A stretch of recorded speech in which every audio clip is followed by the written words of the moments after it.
کافی سال پہلے بنگلور میں ایک خاتون مسلمان ہوئی، اس سے میڈیا کے لوگوں نے پوچھا کہ آپ مسلمان کیوں ہو گئی، آپ کو کوئی پریشر تو نہیں تھا، آپ کو کوئی لالچ تو نہیں آیا؟ انہوں نے کہا نہ مجھے کوئی لالچ آیا نہ مجھے کوئی پریشر آیا۔ اب انہوں نے بار بار جب سوالات کیے آپ مسلمان کیوں بنی، تو اس نے بہت سارے اچھے اچھے جوابات میں سے ایک جواب اس نے یہ دیا، انہوں نے کہا میں نے ایک ایسے دین کو ایکسیپٹ کیا ہے جس نے ہر چیز کو عبادت بنا دیا۔ پھر وہ کہتی ہے میرا نبی یہ کہتا ہے ناخن کاٹو عبادت، میک اپ کرو عبادت شوہر کے لیے، میرا نبی یہ کہتا ہے نہو گے تو عبادت، بال کاٹو گے تو عبادت، یہ کرو گے تو ہر چیز کو جس نے نبی بنا دیا اسی نبی کا راستہ میں نے لیا ہے۔ کہتا ہے اس سے پہلے میں میک اپ کرتی تھی دکھوں کو اوروں کو دکھانے کے لیے، میرے نبی نے مجھ سے کہا تو میک اپ ضرور کرو، شوق پورا کرو، مگر اپنے شوہر کے لیے، اجنبیوں کے لیے نہیں۔ میں اس سے پہلے ناخن لمبے کرتی تھی تاکہ دوسروں کو دکھاؤں، میرا نبی کہتا ہے ناخن کاٹو، اور بعد میں نے سمجھا کہ ناخن اگر رکھیں گے تو بیماریاں آئیں گی، ناخن کاٹیں گے تو بیماری ختم ہوگی۔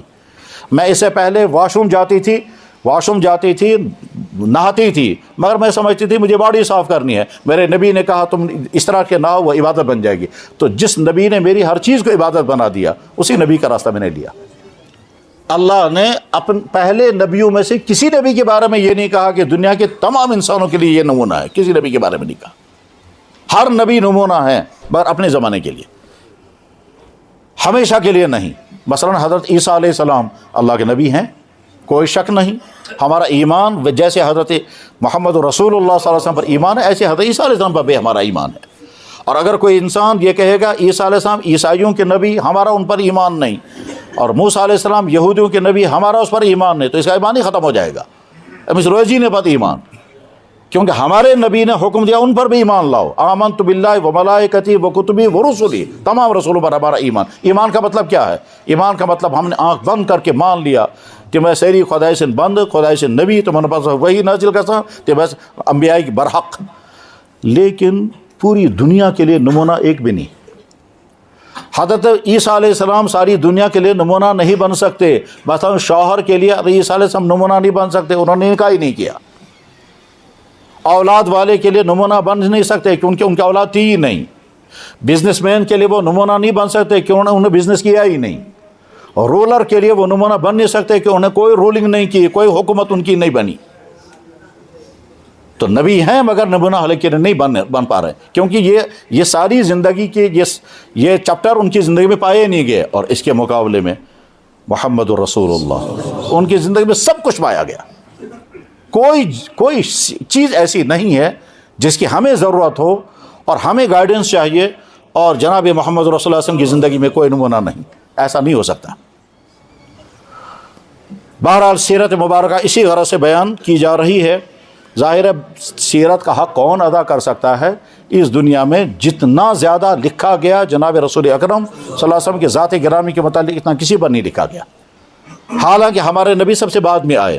باقی تمام مذہبوں کے سربراہان پہلے گزر چکے ہیں، کسی نبی کے کسی سربراہ کا ہزاروں سال گزر گئے، کسی کو 2000 سال گزر گئے، کسی کو کچھ گزر گیا، لیکن ہمارے نبی کو صرف 1500 سال 1400 سال، لیکن جتنا لکھا گیا اور اس کائنات کو جتنا اثر ڈالا ہے، اس کائنات پر جتنا اثر ڈالا ہے جناب سید المرسلین محمد رسول اللہ، اتنا اثر کسی نے بھی نہیں ڈالا۔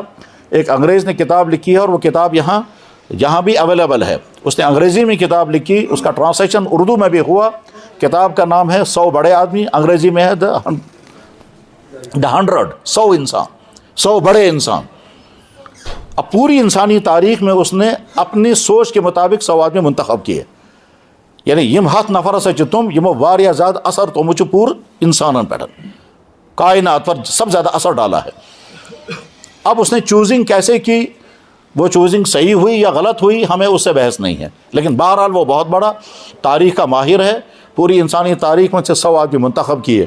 اب اس کو 100 آدمی منتخب کیے، ان کی لائف سٹوری مختصر لکھی، تب ترتیب لگانی ہے، پہلے نمبر پر کس کا نام آئے گا، تو سوچتا رہا وہ۔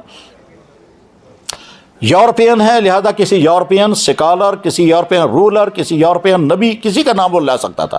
وہ عیسائی ہے حضرت عیسیٰ علیہ السلام کو پہلے نمبر پر لاتا۔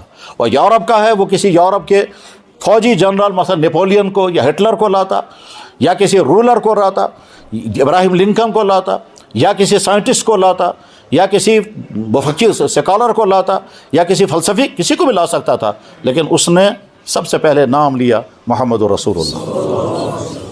اس کے ذہن میں خیال آیا کہ مجھے لوگ سوال کریں گے تو نے ان سے آغاز کیوں کیا, چکے گونڈی کس نمبر پر جو نہ ہو. تو اسے جواب لکھا, اس انسانی تاریخ میں سب سے زیادہ کامیاب ذات یہی ہے, اس سے زیادہ کامیاب کوئی نہیں.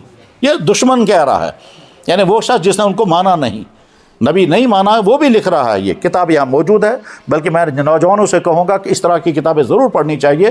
کبھی کبھی اس کا فائدہ یہ ہوتا ہے کہ یار جس نبی سے ہم دور ہو رہے ہیں اس نبی کے بارے میں وہ لوگ یہ کہتے ہیں جو ان کو نبی مانتے ہی نہیں تھے.